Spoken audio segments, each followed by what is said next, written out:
Hey y'all, welcome back. In this video, I'm going to go over some of the basic information that you need to know to do a very simple beginner's project using resin and a wooden tray that I got from Walmart. Now, at the end of the video, I'll give you some information on how to do some coasters and a cutting board, things that you need to actually pour the resin on and let it run down. But I thought that the tray would be the absolute best thing for a beginner since it's all self-contained, it's not very messy, and those little trays are pretty easy to come by. Yes, this video is a little lengthy, but I'm trying to explain all of the supplies that you'll need.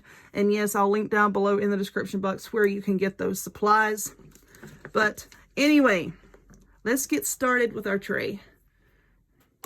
All right, y'all, let us get started. So this is the first video I have done showing you how I work with resin.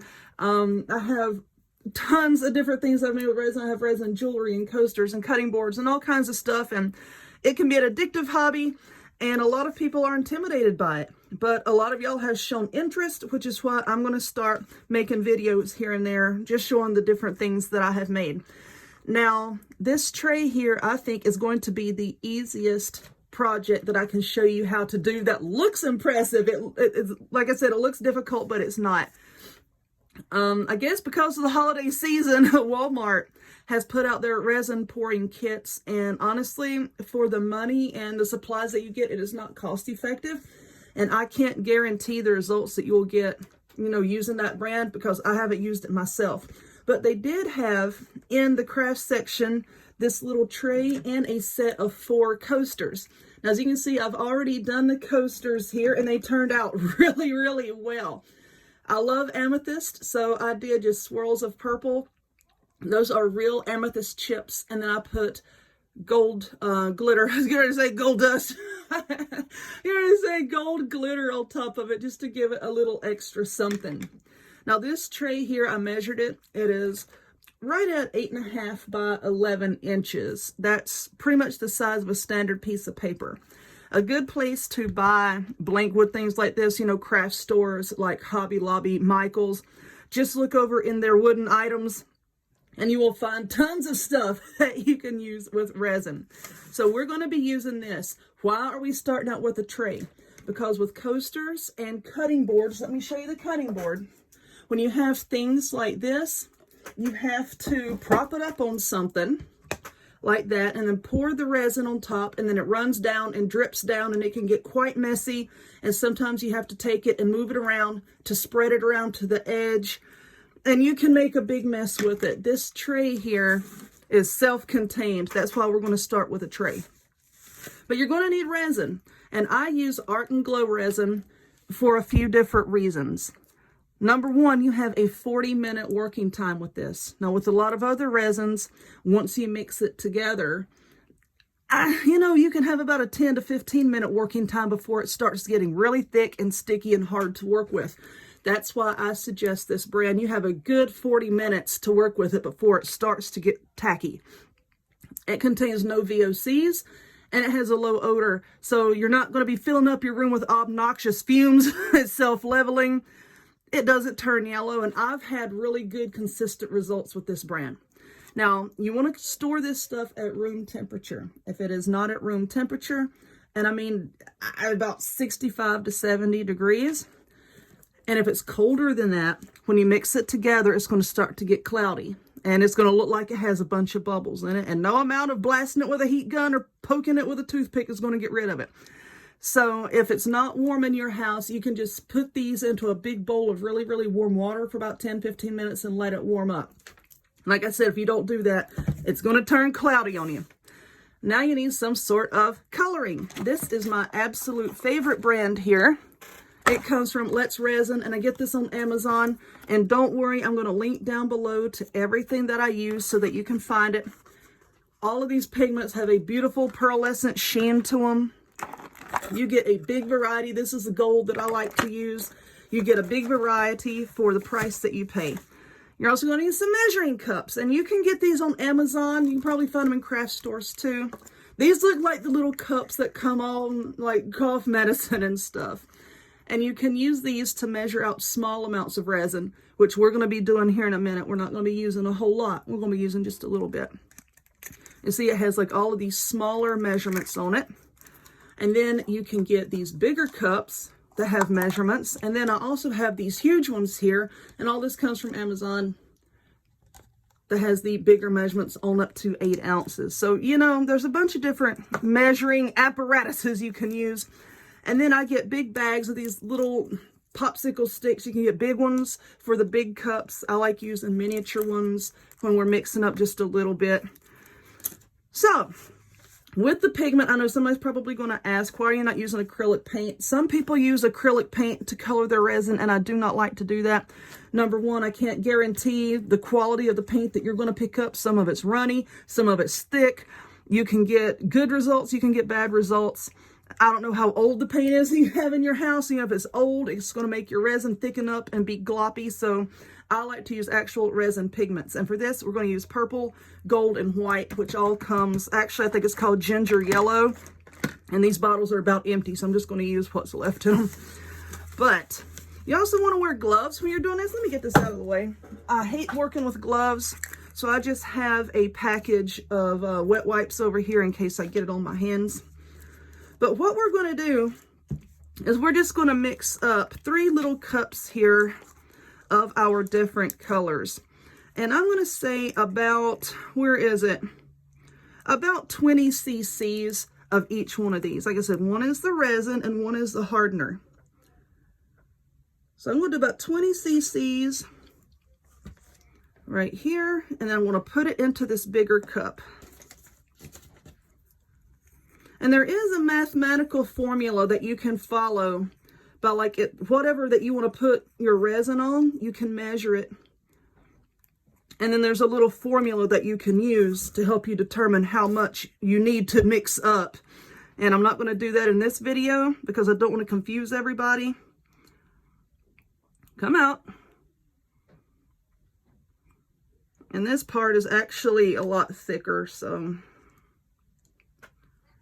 you just have to pour it into your cup and then let it level for a few seconds. I think I'm going to need just a little bit more because, like I said, for this we're going to be using 20 cc's of each of the resin and 20 cc's of the hardener. All right, that looks good right there. So now just take my little popsicle stick and really scrape the edges here and get all of this out. It doesn't have to be 100% precise. I mean, if you have just a little too much of one or the other, you know, it's not a deal breaker. Now you're just going to take your popsicle stick and mix them together. You can go around and around in a figure 8 motion. But you don't want to do it like real fast like that because then you're going to get a ton of bubbles in here. And you want to make sure to scrape the bottom of your cup and scrape the sides every now and again just to make sure that you're getting it all mixed in together. Excuse me. Now, when it comes to your color, like I said, these bottles are about empty over here, so I'm probably just going to use what's left in them. When it comes to your color, just eyeball it. This brand that I like to use, you don't need a whole lot of it at all. So, I might have enough left in this bottle. See, I didn't have a whole lot left in there, and it doesn't take a lot. There we go. All right, that should be enough. If not, I'll just add some more. This is the purple. Like I said, you can kind of eyeball it. So I'm just going to mix and mix and mix. Now, you need to really mix this together for at least 3 minutes to make sure, you know, the color is mixed in and your resin components are all together.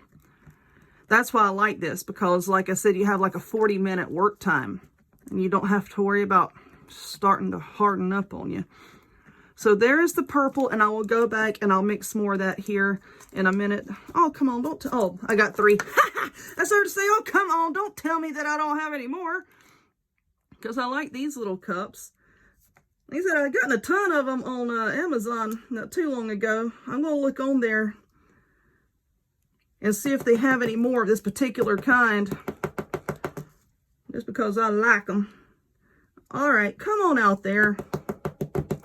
Look at you being stubborn for the camera. It's okay.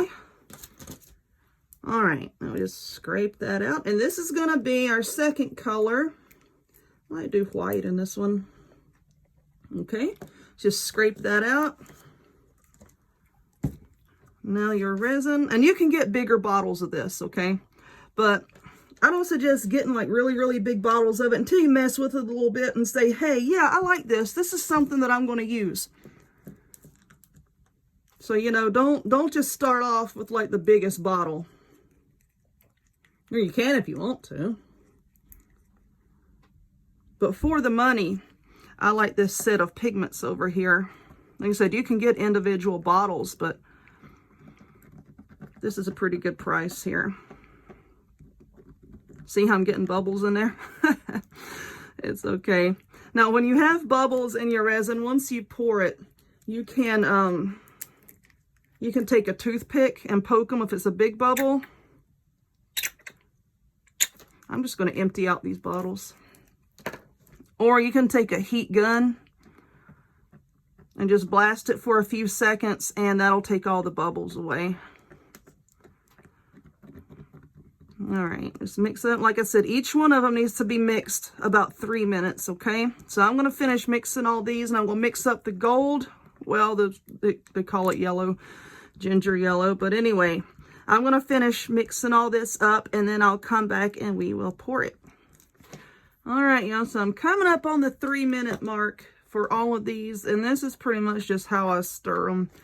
Stir one, then go back and stir the other, and I think I got a little too vigorous with the gold here. Actually, I think I'm going to add just a little more pigment to that, and it doesn't take a lot. Like I said, this is the ginger yellow I'm using, because I thought I had enough gold in this bottle here, and there wasn't hardly any left, so the actual gold color, I've noticed on Amazon, can be a little bit difficult to find. Or at least it was last time I looked. So we're going back to the ginger yellow. All right. But anyway, what I was saying, if you can see this, like I said, I got a little too vigorous with that. So it's got some air bubbles in it. So you know what? I'm just going to have to get my heat gun here a little bit. Okay, uh-oh. There's a little piece of glitter or wood or something. I don't know. Quit trying to make my life difficult. My God. All right. I don't really think it matters which one you pour first. I've done it both ways, but I like to do the darkest color first. All right. And that's what I suggest doing because that's what I do all the time.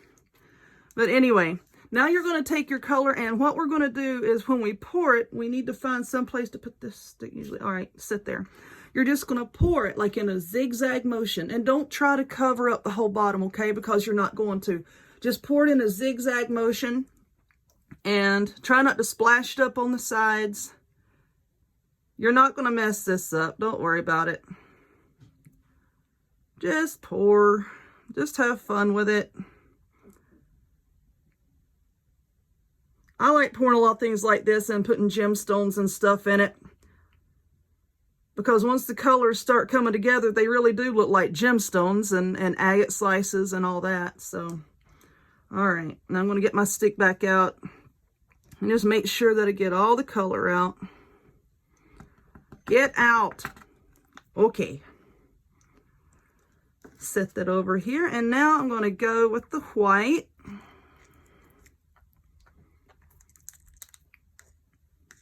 And now you want to take the next color and just zigzag over that.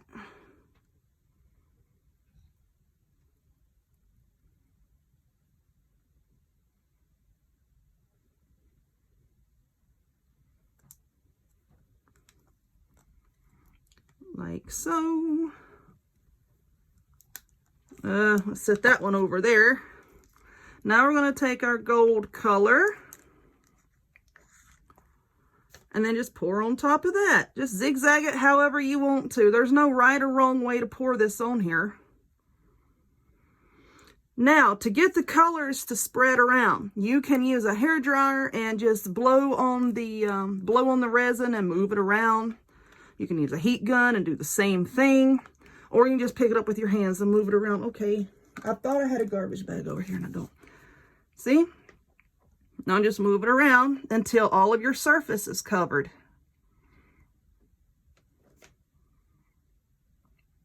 You can do it that way. Or let me plug in my heat gun right quick and I'll show you how to use it. I have it set, not on the coldest setting, but a few settings up from that. There's your low setting and like a higher setting. You just use it to move it around and to swirl all the colors together. See how it's moving around?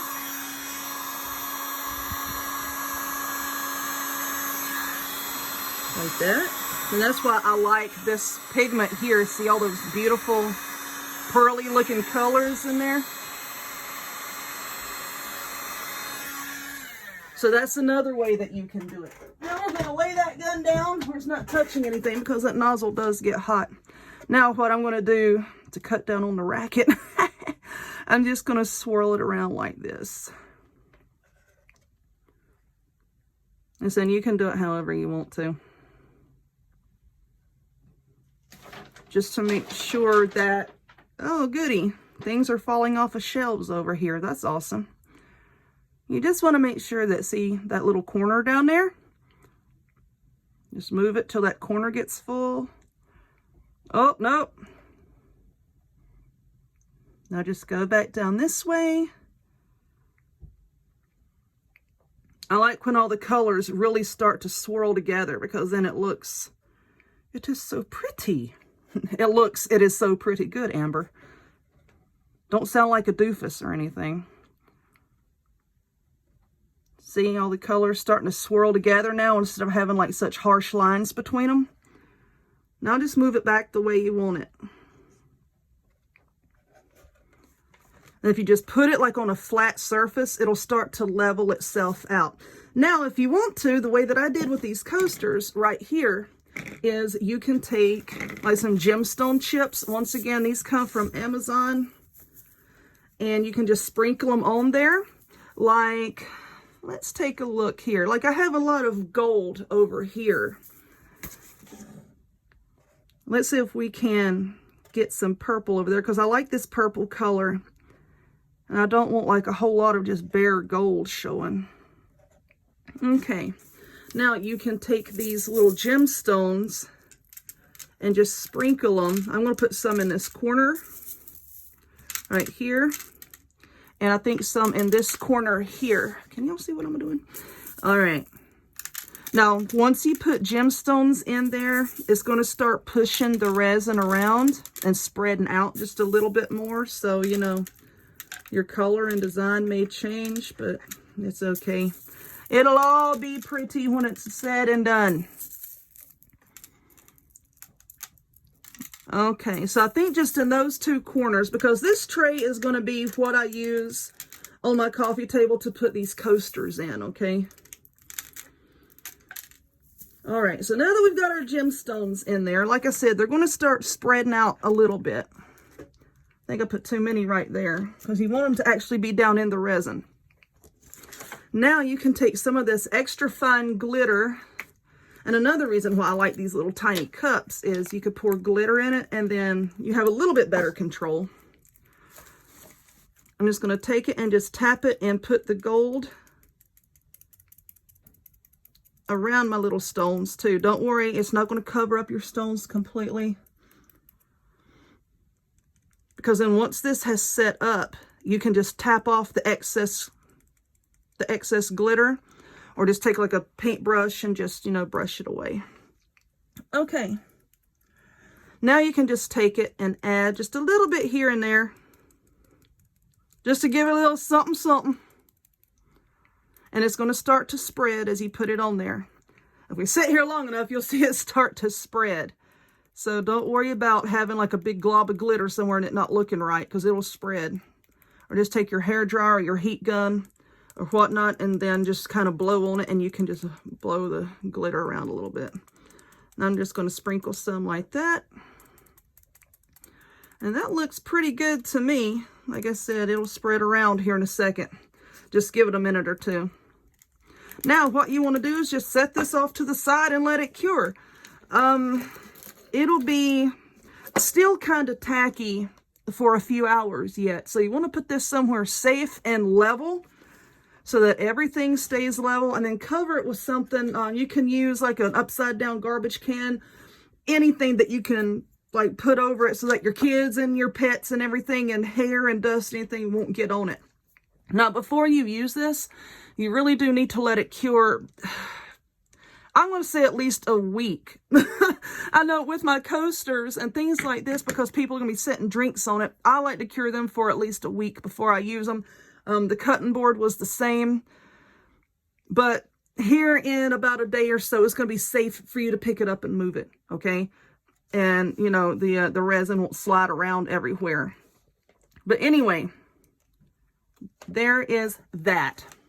So now I'm going to put this somewhere and just let it sit for a little bit. And then I'll come back once it has stabilized a little bit. And we'll take a look and see what it looks like. All right, y'all. So this has been sitting here, I don't know, about an hour. And I'm pretty happy with how it looks so far. I'm actually very happy with how it looks. And this is just sitting on the floor in my craft room on a towel. And I'm going to let it continue to sit here. Actually, I'm going to move it over into the corner here, and I'm going to cover it so that nothing can land on it. I think there's a gnat or something flying around in here, so I want to try to hurry up and get this covered so that he doesn't land on it. But anyway, that is what it looks like. Now, can you pour resin on a tray that you have painted? Yes, you can. You could paint this tray however you want to. You could paint it gold or purple or white, whatever. I like this wood look. You know, because the cutting board that I made, yeah, a lot of that wood is showing. So I like the gemstone and metallic look, but also kind of like the rustic look of bare wood. So that's why I'm leaving it bare like this. But really, it's done. There's nothing else to do to it. It is done except for just letting it sit here, like I said, about a week to cure, and then I can use it. But anyway, hold on one second. And I want to show y'all a little something else about the coasters and the cutting board. Okay, so like you probably saw in my Facebook group and on social media, this is the cutting board that I did. And if you want to actually use these boards, you know, you can use the area down here. Once your resin has fully cured, then you can go back with a soft cloth and just knock off any excess glitter that you may have gotten on here while you sprinkled it. Oh, let's see, I got a little bit right there I need to wipe off.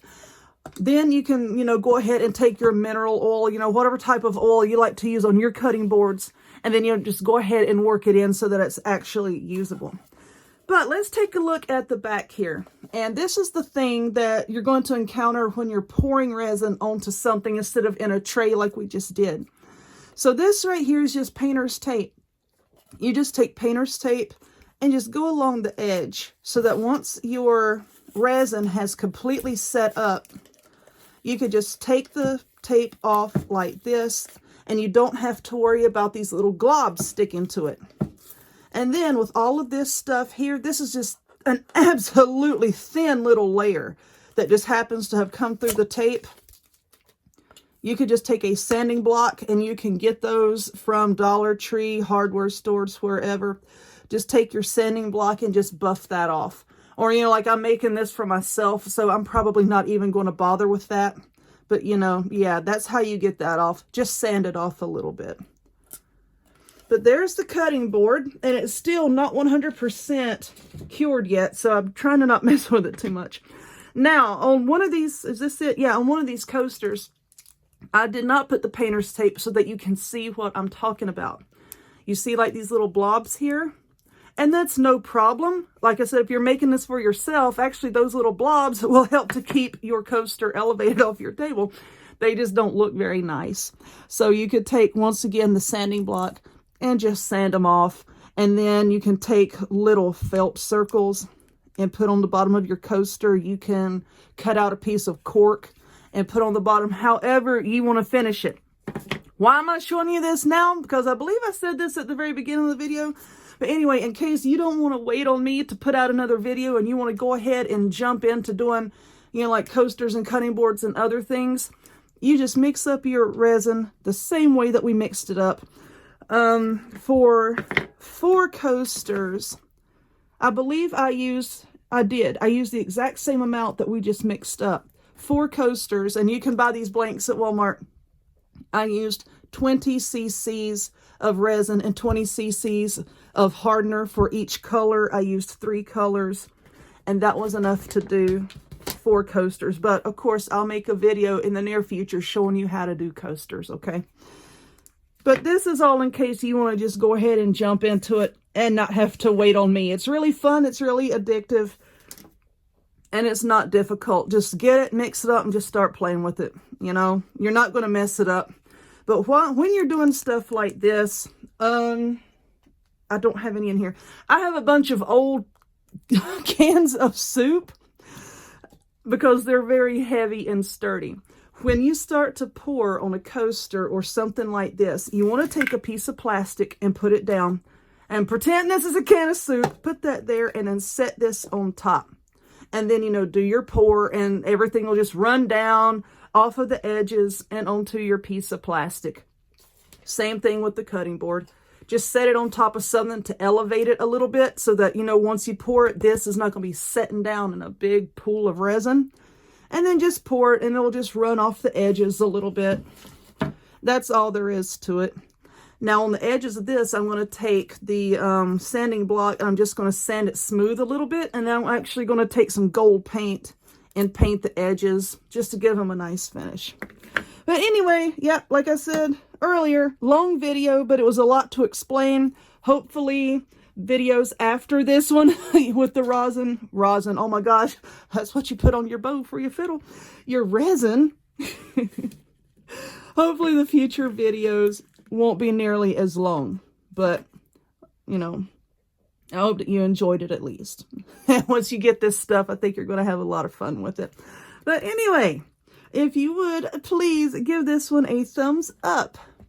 Click subscribe. Check me out on other forms of social media, the links to all of which will be in the description box down below. And I hope to see y'all next time. Bye.